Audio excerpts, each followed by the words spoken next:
What's up, everybody? So excited to have my good buddy here, H. German, man. Sigma Comics. Here comes Calico, and even more, man. It's so good to see you again, H. It's been a while. I think the last time I saw you in person was at Dallas Fan Expo, right? That's right. Good to see you, Tom, and thank you for having me here at World at War. Yeah, no, I appreciate it, man. Big fan of your work. I think I own everything as far as Calico goes, but you got some new stuff coming, man. We're really excited to see you do something a little bit outside of that series, man, and kind of stretch your wings a little bit. But before we get into that, man, like I know you. I've been at your booth. We've hung out. We've had dinner together.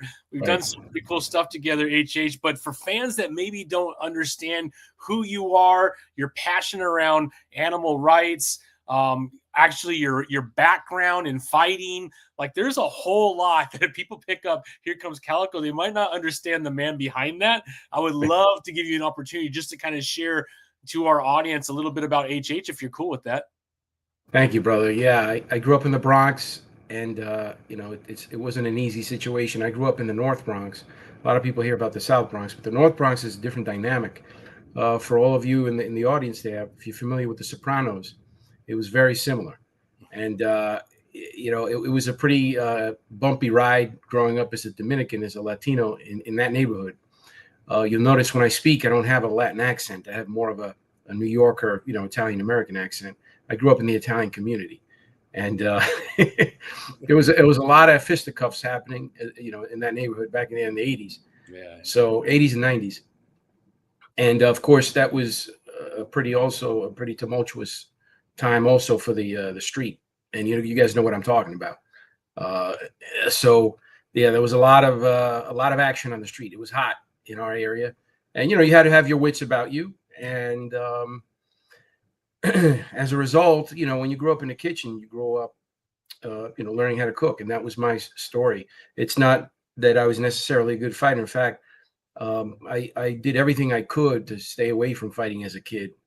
I think what benefited me in fighting as I grew older in that neighborhood was that genetically I was I was a bit taller and stronger than a lot of the kids. But I didn't realize that, when you're a kid, you're just a kid trying to get by and, play video games and read comics and whatnot. And then as I'm getting older, I'm noticing, I'm benching, a lot more than these kids. I'm tackling them harder when we play football. When we get into fights now, it's a very different situation. So I did think I have a little bit of a genetic thing happening there. And then, of course, I got into fighting once I, harnessed the additional strength I had there. And that was it. I became a fighter. So, and I went to art school at the same time because I was always into the arts and comics. Comics to me was my instruction manual. I was born here, but I didn't speak English until I was about 6 because I was raised partly in the Dominican Republic, which is not uncommon back then. Kids would spend the summers there. And they'd come here for schooling. And the fact that I lived in an Italian neighborhood, the Italian is very similar to Spanish. So Italian is actually my second language. And I learned Italian before I learned English. So, for me, comic books, they were everything. I learned how to speak English through comics, that and obviously Sesame Street, things like that. But comics, I learned a lot of words, let me tell you. And I really think that comic books are the first instruction manual we have as kids growing up, and certainly they were very practical in my neighborhood. Absolutely. And I tell you, a lot of kids read comics in my neighborhood. So that's my little just background to that. No, I love it, man. Yeah, I mean, especially that time frame, right? In the 80s, I feel like comic books was just about to boom, right? And then we get into the early 90s with Image, and it just exploded. And obviously we had some rough time after that when, everyone picked up X-Men 1, about 7.5 million of them, thinking that they're going to be multi-millionaires in 25 years. But unbelievable, man, the 80s were amazing for comic books, man. I think I picked up my first comic book 86, 87, somewhere there. Rode my bike. I was 12 years old. Rode my bike up to the comic book shop. Didn't even know what a comic book shop was. And I walked in because I was watching G.I. Joe on Saturday mornings, man. And I'm like, whoa. Where did you grow up? I grew up in San Bernardino in Southern California, man. So highly Hispanic Right. neighborhood, man. I was the gringo in the neighborhood, right? So my nickname was Blanco, Güerito, Yeah. Casper, like all of those nicknames, man. You know how it is. There's always one white boy with a bunch of Mexicans, and that was Yeah, man. yeah. So That's my great. wife's Mexican, my kids are Mexican. I'm still That's the only white great. guy in my own family, bro. That is awesome. That's Yeah, hilarious. That's yeah. awesome. So, but yeah, the '80s were tumultuous, man. I mean, man, I grew up in San Bernardino. Like I said, it's probably 65% Hispanic. One of the Wow. oldest gangs in Southern California. Yeah. Right. 3-4 generations old. Right. Cartels, like all the things that were going down, man. Right. Right. Probably Right. not as rough as you, because New York is different, right? You're kind of laying on top of one another. The Right. neighborhoods are really tight. You get into like LA and San Bernardino, even though there's a lot of rough places, it's more spread out. So you Right. could travel a few blocks and not have to worry about anything. Right. In New Right. York, the times I've been there, man, it's street by street, block by block, is completely different Absolutely. people you got to cross. Absolutely. So, It's a rough deal, but but like you said, I agree. We're very fortunate that we grew up when we grew up, for comics. I remember the first comic book that I'm cognizant of. I'm sure I had some before, but the one I remember was on a train, a subway, a 6 train. It was Avengers, and it was the one with the wraiths. It was like pinkish wraith, and you had like Vision and some of the other guys like surrounding. It was like a green cover, I remember, with some of the Avengers around. I forget what it was. I think it was 2 something. I don't know, but I was very young. I think it was like 84, 85. But then the one that really turned me fully to collecting regularly was in the Dominican Republic. My father brought me. He brought me Amazing Spider-Man 299. This would have been McFarlane's second turn as penciler on Amazing Spider-Man. I was blown away. I've never seen Spider-Man drawn like this, and I was like, "What the hell is this? How is this Spider-Man?" I mean, it looks like he's popping out of the page. The way he's like drawn, the angle of the fingers, and holy crap, For So I was sure, like, man, for sure. That was it. I was sold right there, man. Yeah. No, he definitely. I mean, that whole time frame, right? Again, I think my first comic, believe it or not, because my dad was in the military, my grandfathers both lived within a block and a half from me. They were in Right. World War II. So Right. Nam, I don't know if you remember the Marvel comic Nam. Oh yeah, sure. Yeah, it was that G.I. Joe I bought, Transformers, and then obviously whenever the death of Superman was at 87, 88, something like that. There was like shippers in the comic book shop. I picked that up. Like it was a good time to be a comic book fan, man. Right. And there's an innocence about it during that time frame too. Just ride your bike. I had a paper route in the morning, and every time I get paid, I'd be at the comic book shop. Well, there was a lot of innovation too, because I remember actually how my father got his hands on the comics was, both my parents worked in the New York hospital system, so they were always at work. They never left at regular hours, and the only way Dad could get his hands on comics was the mail order, and it was Bob Bell's mail order company that he got the comics from, and Bob Bell was actually the logo for Sigma Comics. If you look at the little Thor guy, that's Bob Bell's. You can see little BB on there. That's Robert Bell's. He's like the longest running advertiser on Marvel Comics in their history. Yeah, and he started right when they started back in 62, 63. And I think he folded it up in the mid 80s and he moved to Fort Lauderdale. He was trying to do it there, but the logistics didn't work as well because he was doing it out of Queens and then Long Island, here in New York. But you anybody over the age of or I guess under I guess over the age of 40 would probably remember Bob Bell's little Thor guy that said, Robert Bell, mail order. And then you can go. It was a checklist. That's really what it was. And then that started a bunch of checklists. And, then you saw Mile High Comics with their, page for page. It was great. But yeah, I remember that was the first big get for Sigma Comics. And it was 5 years ago. I remember to this day, I was in a basement. And I got a call back from Bob Bell. I had left a message on, somehow tracked him down and I got his number and I left a message in his registered address. And he actually got back to me. And I told him, introduced myself. I told him that, I was a former fighter from New York that's starting this publishing company dedicated to the fight against animal cruelty.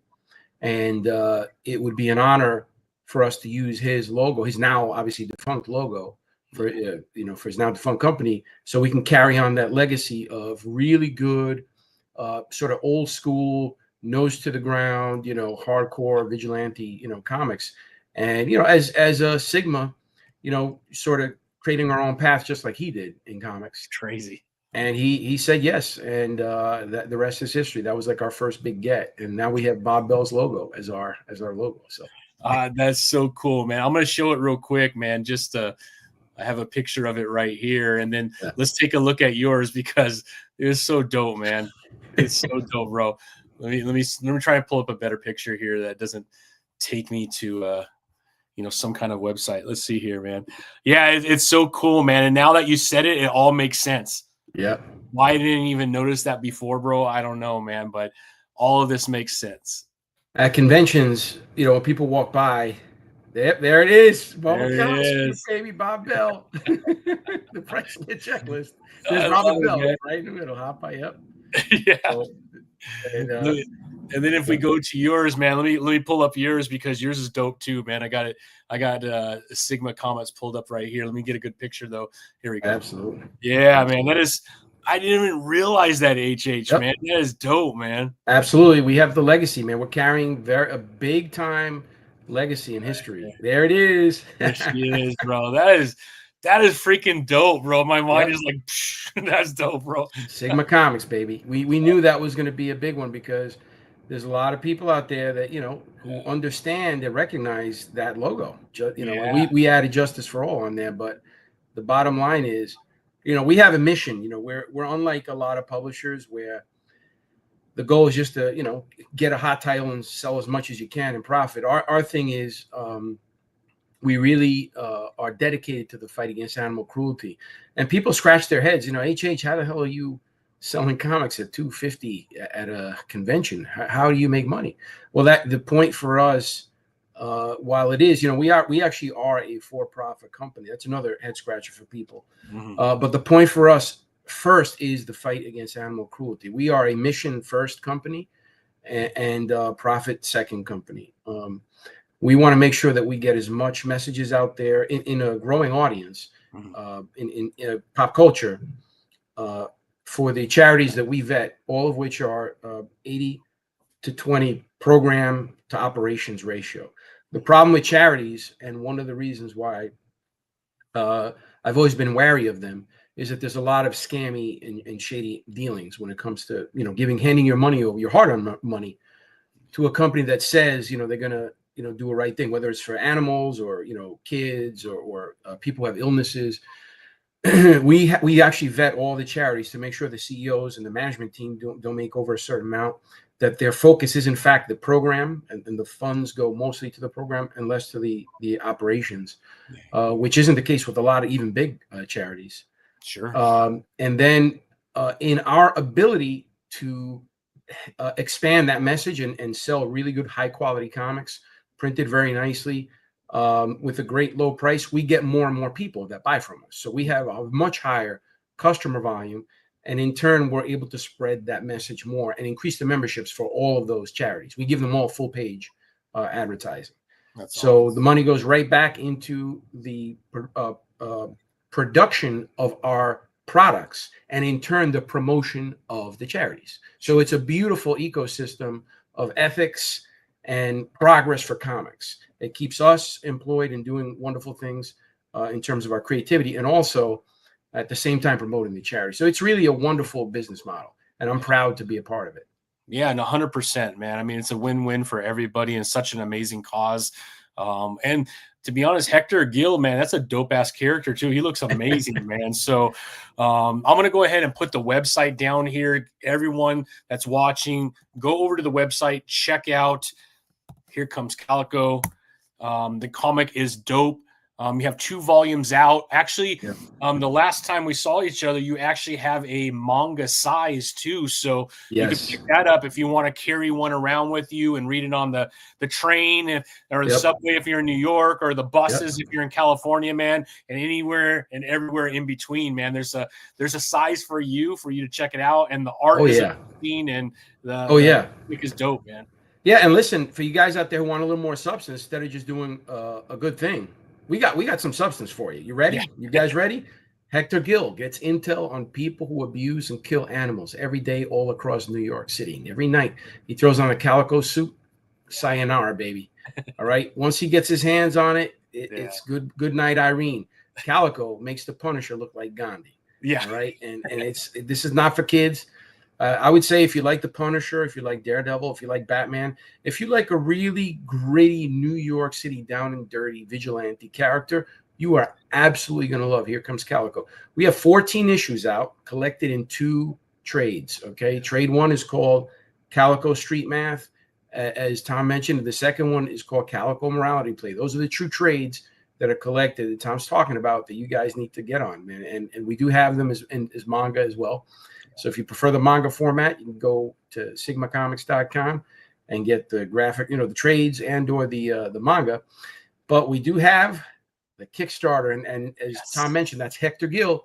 Hector Gil is the name of our titular character, Calico. But before he was the ultimate defender of animals, he was one of the best, if not the best, cat burglar in New York City. And that's what we're here to talk about tonight, Kickstarter.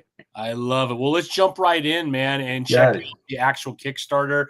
Here it is for everyone to see. Great segue right into that HH. But let's kind of walk through. I'm going to try and play the video. Hopefully this sounds good for everybody, and then we'll jump in after that, all right? Sure. Green-Eye Bandito, do not tire out on me. Tap into your resiliency, doughy little bandito. Why do you insist on calling me that name?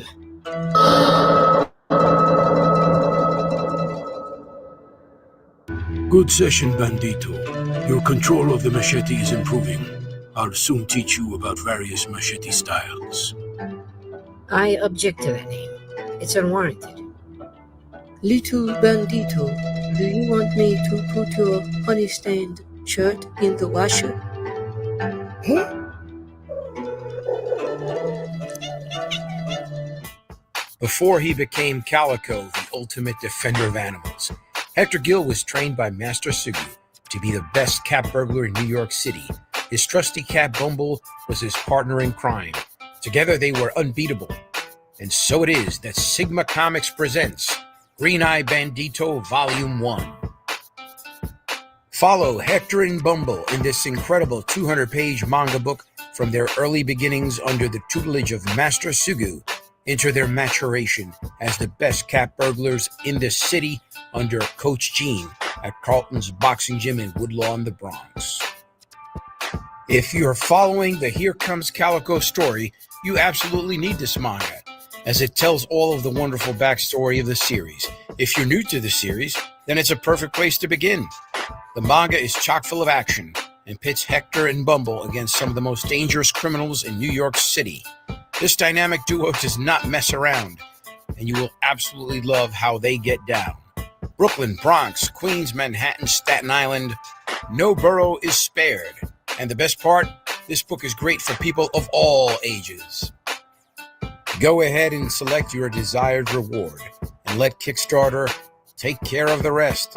As with all of our campaigns, this one features all of the perks and add-ons you need to get caught up with the series. Bottom line, if you're an animal lover and you love manga, you'll love Green-Eye Bandito. Don't delay and back this wonderful project right now.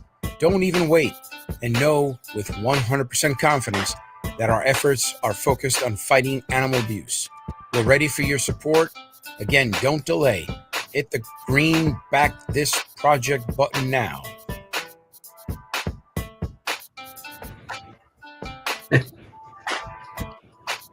I can't. It's so hard for me not to die laughing, like when I hear the accents on the characters. Oh man, I love it, bro.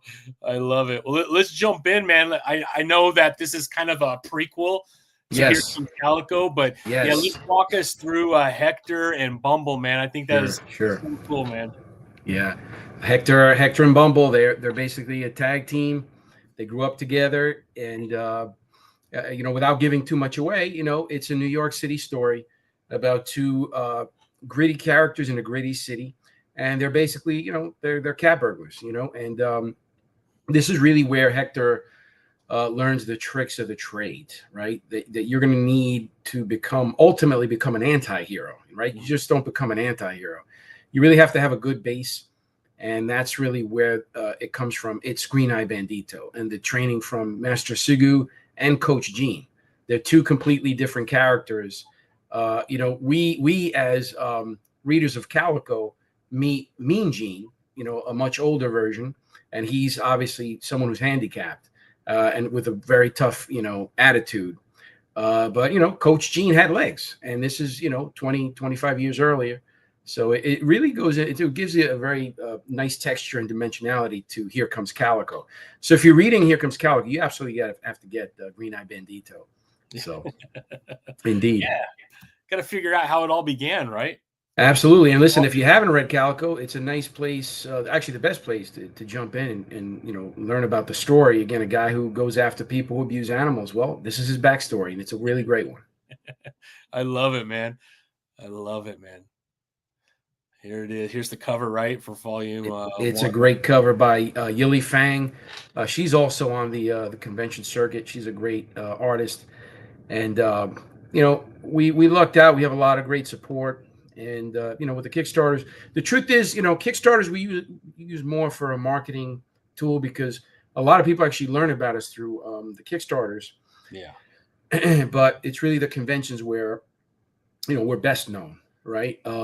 So it's always hard, Tom, because when you do these things, there's people who are really good at this and they have their lists ready and they're great at social media. We are absolutely not good at social media. All we do is we cultivate our list, which we do at the conventions, and then hit it. But the problem is now here in 2025, it isn't like back in the day where you could send an email and everybody got it and read it. Nowadays you'll be lucky if you get 30% of the people who actually get the emails, and that's why we don't have the $20,000, $30,000 Kickstarter campaigns, but hopefully one day. In the meantime, we have this great campaign, and it's a great price for a manga. I think it's only the PDF digital. I think starts at $6. $6, man. You can't beat that. Absolutely, it's 200 pages. One is $12 for 200 pages. Come on, man. Yeah, super affordable. Absolutely, it's a great deal. I mean, listen, you're going to find a better price here than you will, at the store for the manga. So it's a wonderful deal. And like I said, for us, it's all about fighting animal cruelty. So when you actually buy from us, you're supporting a great cause, and we appreciate that. So you're getting two things: you're getting a great story, and you're also doing a wonderful thing for animals. No, absolutely, man. Absolutely incredible. So here's some of the goals, the stretch goals as you start to reach certain thresholds, which is pretty cool, man. I got some stickers from some of my last Kickstarters that I've backed of yours, which are cool. But yeah, man, you get the Yili Fang art if we hit 3,000, which is awesome, man. Signed, the signed manga, so you'll sign them all if we hit 4,000. Right. And we're still pretty early in, man. So there's a lot of time to jump in and get that. What's up, Will? Yeah, there's a lot of time to jump in, man.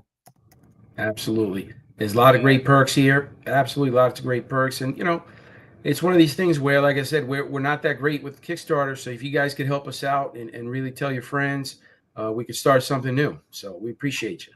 No, absolutely, man. So, yeah, 7,500 comics cap, T-shirts, man, at 10 grand. Like, as much as you're out there, you should be hitting 10 grand on this, bro. I mean, no one works harder than you, HH. I've never seen a human go to more Comic Cons in my life. Like your calendar is nuts when it comes to cons, man. You're a workhorse, my friend. You're a workhorse, man. And what it is, a couple of things about it. One, the main thing is obviously, the passion, not only just myself, but we have for the cause, right? All the people that work with us are animal rights people. So for them, it's a joy to be able to directly engage with the customers, because a lot of our customers are very passionate about animal rights. So it's a great opportunity to meet them face to face, shake their hand, put good product in their hand, and tell them more about it, because it's not enough to just buy something. Here are the actual creators, the team behind it, and really, pump you up and help you understand you're really supporting a wonderful thing. The other thing as well is it's where we're most successful. So we're going to go, I'm as somebody who came up fighting, and I'm surprised there's not more. This is very old school, what I'm about to say. Old school trainers would always tell you, fight to your strengths, right? Me, I was a pressure fighter. Okay. For my division, I was a middleweight. So I was a little on the taller side for middleweights at 5'10". At least for my area, that certainly might not be the case in the Midwest. But for my area, sure, 5'10", middleweight, especially junior middleweight, that was a very good height.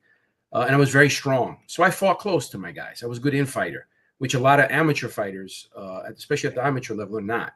Yeah. So I fought to my strengths. And if you're a really tall guy, if I was fighting a shorter guy, I tried to use my reach. Okay, I was going to try to fight that guy, face to face, because his short arms are going to hit me before I hit him. Yeah. So these are the same techniques and strategies I use to business, right? So our strength is the conventions. We are very good at making a customer feel comfortable, directly engaging them, helping them understand how passionate we are about the cause. And in turn, that gets them passionate about the book. No one is ever going to sell your products better than you, I think, especially if you're passionate about it. We can leave our comics in a store and they'll be stuck in the back somewhere collecting dust. Meanwhile, when you tell people about it and you actually give them some information, it's flying off the shelves. Yeah. So, that's another conversation, but this is where we do well. And that's why you see us in conventions. So hopefully, little by little, we can start doing better here in the Kickstarter world. Yeah. No, absolutely, man. Well, we're going to pressure this and put it out everywhere, man. Thank you, Will, for sharing the stream, man. And Will's Creators Outlet is another great podcast you should do, HH. I'll send you the information and he'll help get the word out too. Will's awesome. But very cool. Thank you, Will. Appreciate you. Yeah, he's awesome, man. So here's a little look inside if you want to see what you're getting into. Again, manga style, 200 pages, $12 is your entry into this. I mean, come on. And it's the prequel. So if you're new to Calico, this is a great place to start. And no doubt you could add on and whatnot if you want to get everything, I'm sure, right? Absolutely. You got Master Sugu there training little Hector and Bumble, giving them good sage advice. And if you keep scrolling down there, you start seeing them a little older. Now they're teens, and they're looking at this guy going into the jewelry store, and they're about to embark on their criminal operations there. So here we go, right? It's a fun time. There's Bumble getting ready. Yeah. In the jewelry store. All jeweled up right there, man. You got the bling on him. Yeah, you got the bling on, man. And our friend here is not too happy about what's going on. So I could only imagine. Probably confused too. A cat robbing me? What's going on here, man? Tom, let me tell you, we're having a great time with this series, man. For sure. That's what you're supposed to be, right? Absolutely. I mean, comics are supposed to be fun, man. I love it. We have a preview copy, and that thing's going around, and people are just dying, man. I love it, man. So like we said earlier, man, $6 gets you the digital 200 pages. But why not just get the $12 one? And look at that, man. I mean, what a deal, bro. Insane $12 for that amount of art and story. That's incredible. Yeah, it's a fun book. And, the team really did a great job.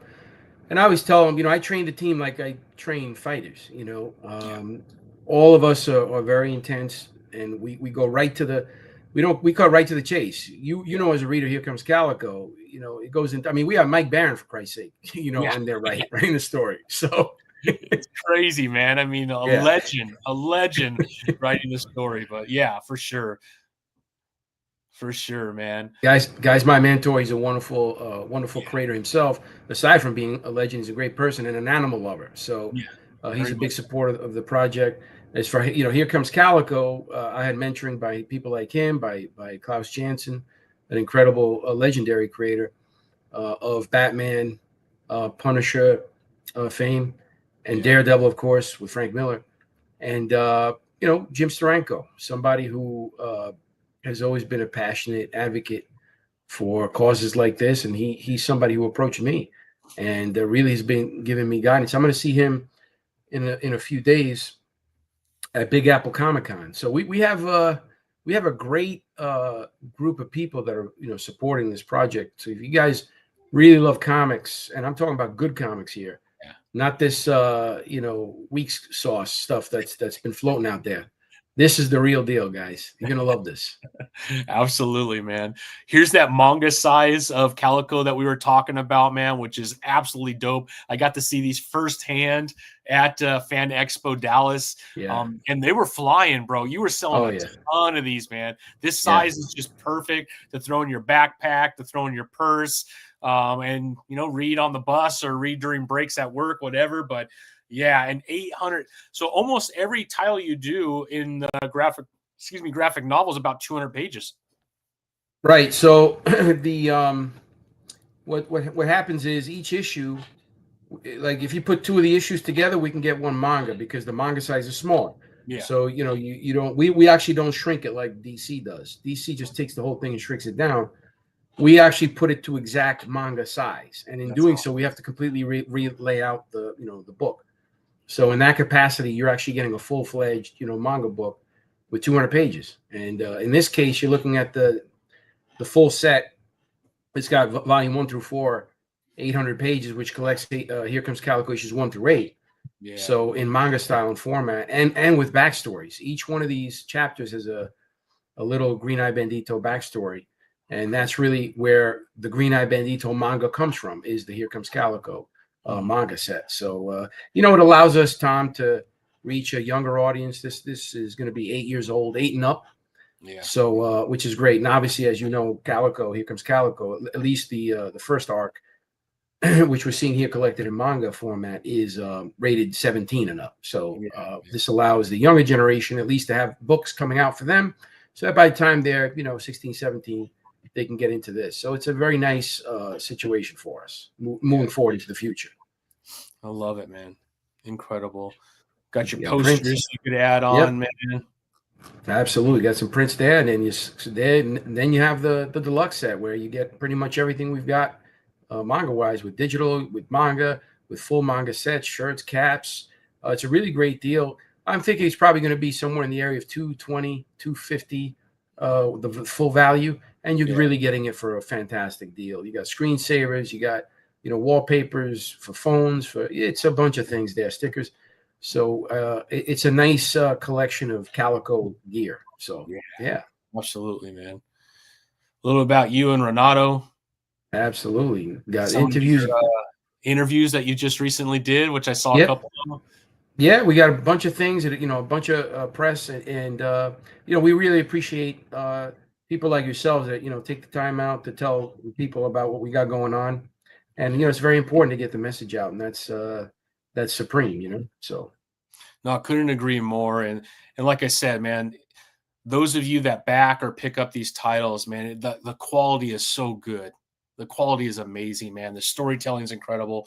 The character, the art, I mean, everything about it, man. Like I said, I own everything Calico, so I'll have to back you on the Bandito next. That way I have the prequel, because I don't know what happens, man. Absolutely. I gotta jump in, bro. You're gonna love it. You're gonna love it. We just hit the end of the campaign. I'm gonna leave your audience with this, and then I'm gonna ask you something. Guys, listen, you're watching this video, and if you're watching it live or in the on demand when it's up there, do yourself a favor and go to Kickstarter.com and type in Green-Eye Bandito on the search, and you're gonna love this. Pick it up, hit that back this project button, and throw some Calico in that bag. And sure enough, you're gonna get your book shortly after the campaign ends. We don't leave people hanging around. All of our campaigns are typically fulfilled within the month. I think the longest we've ever waited to fulfill a campaign was 2 months, and that's because we were waiting on people, addresses and whatnot.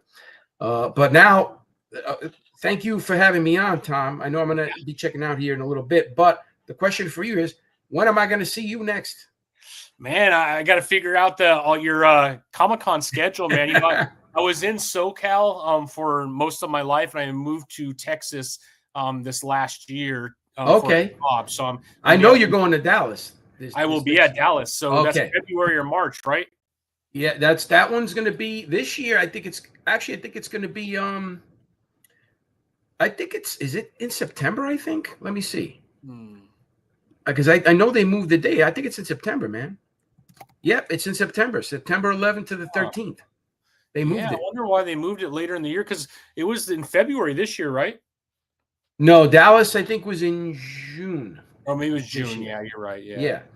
Yeah. But, You know what they moved? We just had Space Con. I don't know if you ever done Space Con down here in San no, Antonio. I've never done that. So it happened within a week. So they have two that happen within a week of each other. We have what's called Big Texas Con, Okay. and the Got it. next week in the same San Antonio, they had Space Con. So this year, Space Con's moving, I think, to March, and that's another big one down here. You know where I'll be? I'll be at El Paso Comic-Con with Mike Barron. I'm gonna have to get to El Paso, man. That's not too bad. It's like 7-hour drive for me. I could do that. 8-hour drive, probably. If you do El Paso, we'll be there. But Yep. I'm also going to try to do Fan Festival Dallas. I know they do that too, Fan Expo. So we'll see. Oh, Comic Palooza. There you go, man. I'm gonna try and get to a lot more cons, so I'm gonna definitely see you. I'll hit you up though, HH, as we get closer to some of those. I always love seeing you, man. Hang out with you at your booth. Likewise, brother. Last time, but hey, everybody, the Likewise. link is right here. I also shared it, so if you're not watching this live, just go down into the comments section, and you're gonna see I put the link for the Kickstarter. We're gonna share this all over social media. HH, man, love you, bro. So happy for you, man. Glad that the Kickstarter is off strong, and we got a lot of time, man. So get over there and pick up yours. We got 45 days to go, man. We got to get this brand so we can all get our t-shirts. Yeah, baby. Thank you, brother. Listen, love you too, and keep doing the great stuff. It's people like you that are really doing an incredibly important job right now. Remember, we don't have Wired, Wizard. We don't have Wizard magazine anymore. We don't have the Comics Journal the way it used to be, and these things that were really helping out. The news sheet that would always go out, the street sheet.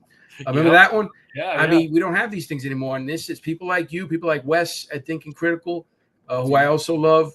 People like Perch there, Comics by Perch. These are all people that really love comics that are devoting time and energy to this. Guys, thank you so much. And Tom, seriously, thank you, brother. And I'm going to see you out there on the road. We'll talk. All right, HH. I wish you nothing but the best, my friend. Everyone get over there and back Green-Eye Bandito. Take it easy, HH. Appreciate you, bro. Thank you, brother. Peace. All right, my friend. Peace.